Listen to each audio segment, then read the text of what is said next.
I'm Stef Rappazzo with ULTI.TV, and we are doing some pre-tournament interviews to get the news on the streets of what's happening before AUC. Today, I am joined with Bella C. from the Rogue Club, the president, in fact, of the Rogue Sydney Women's Ultimate Club. Bella was a one-time firetail in London, playing for the Australians women's team. She represented in Cincinnati, playing with the mixed squad Frisky.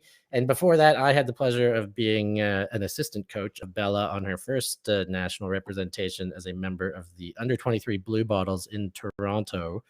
Bella, welcome to the show. How are you today? Hi, Steph. I'm all right. Thanks for having me. Yeah, pleasure. Tell me about the weather. What's happening in Sydney right now? Is it nice? It's lovely. Yeah, it's lovely, actually. It rained for about 2 weeks straight, and we've just had a long weekend, and the sun's been out all weekend. So it's just been, really nice. Yeah. Excellent. It is actually, it just stopped. It's had flurries of snow. I'm in Amsterdam, staying with a friend. We'll call it De Wortel. Hotel De Wortel is where I'm at, but it's been absolutely miserable. So I will take your sunshine on and use as much of it as I can. But to get to brass tacks here, I want to talk to you about Ultimate more than the weather. And in this crazy year, 2020 was a write-off. Leading into 2021, a lot of uncertainty. And with that in mind, how has Rogue kind of approached the season, and how is Rogue approaching a national championship that is now right around the corner? Yeah, I think now we're excited. Now the general vibe is we can't wait.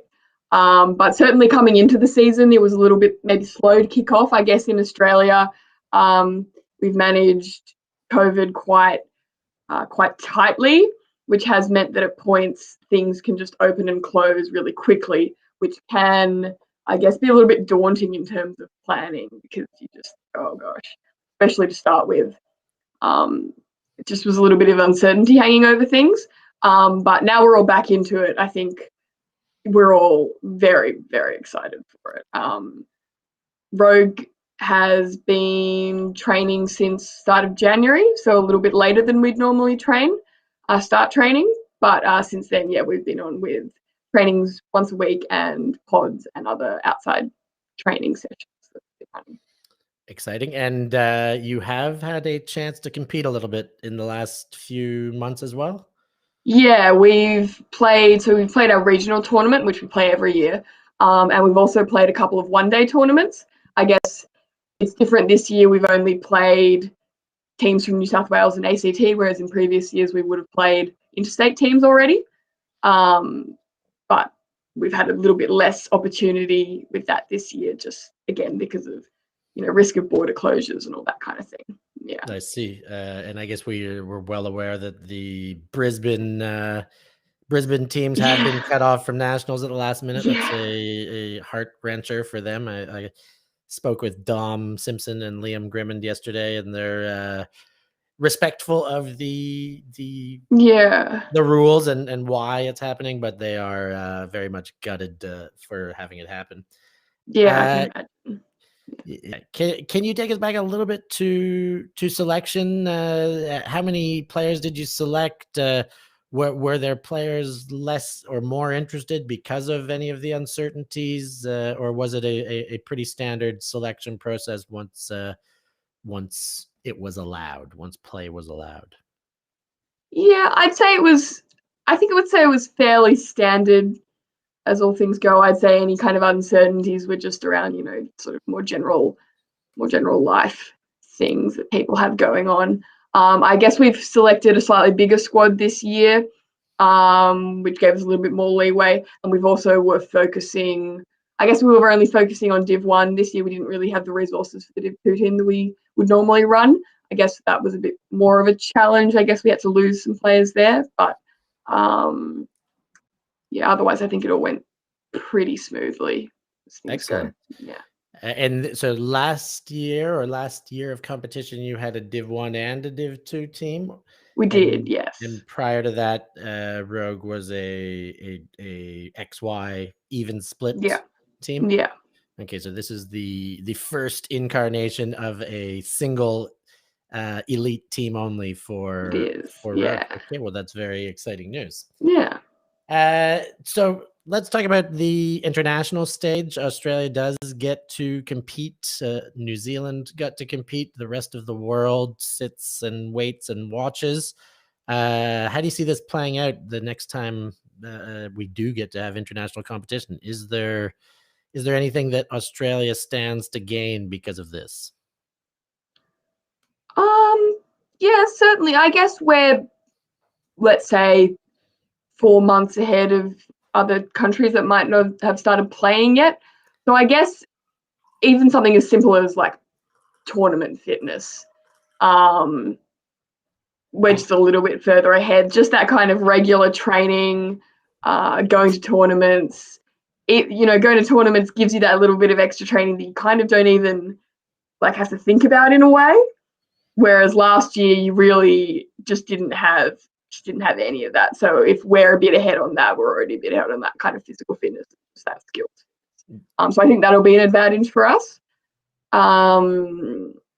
Yet to see how that turns out. Yet to see when we'll get to play another international tournament. But I think that's I think that's the advantage. bigger key. I do think Australia probably is getting ahead or moving forward faster. The simple fact that they are competing, they are going to training, they are having a national Definitely. championship.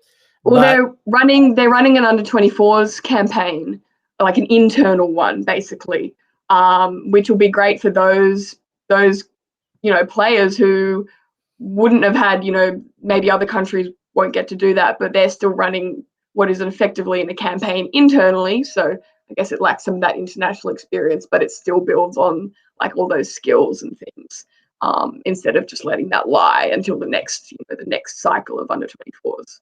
yeah, well, I think it's great. I hope those players get to have the Yeah, opportunity to leave the country and show off those skills and definitely. use that advantage. That's the next Definitely. issue. I think they probably are Definitely. getting ahead, but can they get out and compete? Yeah. We'll find out in time. So Yeah. let's talk about this tournament coming up now. So you've taken us through the process of selecting the team. The players are excited. What is the focus or the expectation for the team? What's the communication kind of from top down, from the captains or presidents to the members? What do you want to achieve? What do you expect from this AUC with Rogue? I mean, I think we always want to go for it. We're always going for the win because I think we believe in ourselves and we believe in ourselves as a club. I think we've kept it fairly simple this year in terms of we've got a number of new players, and just so trying to integrate them into our team, and get our structures and systems working has meant we've kept it reasonably simple, I suppose, and are really focusing on, I guess, existing athleticism and fairly simple, like a simple O and D line structure to really quickly gel connections and things like that. And just I guess we're going for the win, but I think just even being able to participate for a lot of people is kind of a win in and of itself. Well, good on you for that. I mean, Yeah. you are right. Participation at this stage of life of humanity, participation is a win. But of course, we're playing sports here, so there's always a Playing little bit sports. more. But I know. will make you make a prediction, Bella. Okay. I will not make you do anything. I will ask you. But before we get there, I do want to talk about some of your younger players. But before them, even any players missing? Are there any key players who have hung up their cleats since the last competition? Are there any players who won't make it because of injury or inhibitants of any nature? Or are you a full fired squad right now? Yeah, we've got a little bit of injury hanging around. Sarah Perkins, one of our players who's been playing with us for quite a number of years now, has hurt her ankle. She's still a little bit on the fence, but is seemingly seemingly going to struggle to take the field. This is a shame. She's one of our top defensive block getters. And similarly, Molly Valancourt has had trouble with her ACL. So she might yet be taking the field. She might be making some surprise, but that's also another loss for our O-line. And in terms of non-returning players, a couple of our veteran players, Kath O'Neill, Rachel Parsons, also known as Snips, are not making a return. That's a bit of a loss for us. So a little bit of change. Okay. Yeah. Those four names all ring a bell for me from my days in Australia for sure. I definitely hope the injured players come good and get a chance to compete. So here's hoping for that. Yeah. And then otherwise, fresh faces, new young players that maybe haven't had a chance to shine on a big stage, or fewer chances to shine on a big stage, that you may have some expectations to see something wonderful out of. Any names come to mind? Yeah, definitely. Yeah, we've got about 8 new players, maybe 4 or 5 of which I think maybe they're first nationals, and a couple of the uni girls. One girl, Angela, who's just an athlete. You will see her. She's just got eyes for the end zone, and you will definitely see her. Yeah, catching some goals and getting some blocks. Yeah, Angela is an O-line player or a D-line player? Yes, O-line player. O-line yes. player. Okay. I guess on our D-line we have picked up Raya Carpenter, originally from WA. She has played, I believe, she's played a juniors campaign and perhaps the most recent Stingrays campaign. And she's just a joy to have. She has really formed some connections really quickly. So look out for her to throw. She's typically behind the disc, so look out for her. Awesome. We will be looking out. And of course, looking out for you to do some wonderful things under the cameras as well, Bella. And so to round things out here, I will ask for your predictions, and we'll start in the men's division. And then we'll good. So men's division, I've gone over this a few times now, so I think I know the teams. There's 9. There's Outbreak and Fishwick. There's Newcastle, I-Beam, and Wollongong Crank. Then you get the Double Sunders. Then you get the 3 Melbourne teams, which end up being Heads of State, Chile, and Ellipsis. So do you have any inkling of who the top 4 will be, and who you think is going to take the gold medal in the men's division? I mean, to go off classic results, it's both Sunder teams are always up there. They've been in finals for the past however many years. The Ellipsis team seem like they might be pretty good this year. I know they've picked up one Mr. Max Howden, so that's a big win for them, along perhaps with some other players. As for a 4th team, might struggle a little bit here. I would have perhaps said maybe a Mammoth team, but they're not allowed. I'm not allowed to be there. I know. Let's say Hoss. Hoss, look at that. Bella going out on a limb.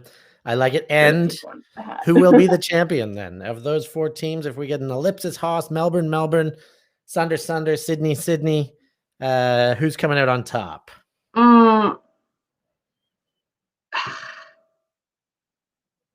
I've been told one of the Sunder teams has been winning all the tournaments. I believe the one with Alex Ladamados on it. So I'm gonna go. That is my boy Lado's team.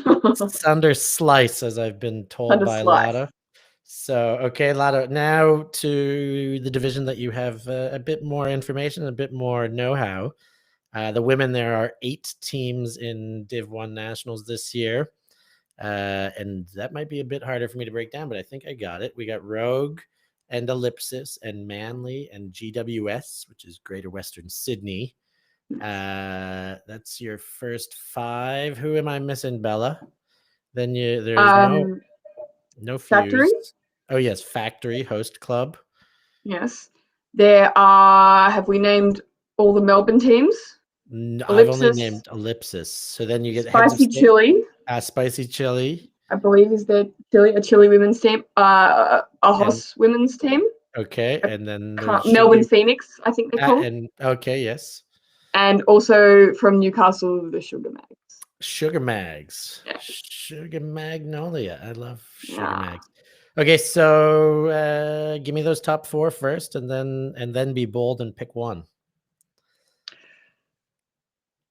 Top 4, I think, will be us, Manly, Ellipsis, and I'm going to say Factory. Factory have been really looking quite cohesive recently. Okay, and who's going to come out on top, Bella?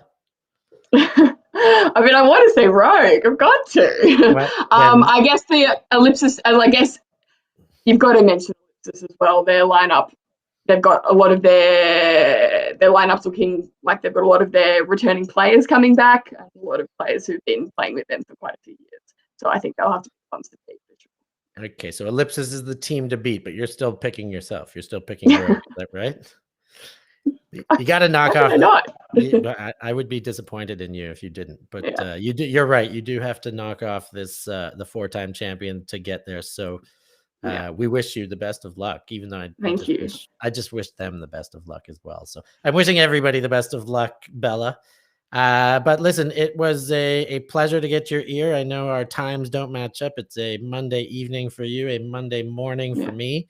But it worked. We got to have a good old-fashioned chat. Thank you very, very much for joining us and being on the show. Yeah, no, thank you for having me. That was fun. Awesome. And for our viewers out there, thank you very much for joining us. This has been Stef Rappazzo with Bella C from Rogue. She's ready to go for the upcoming Australian Ultimate Championships. Make sure you tune in on ULTI.TV. Like, share, comment, subscribe, become a member, do all those wonderful things so you can keep up with the Ultimate. And we will see you very soon.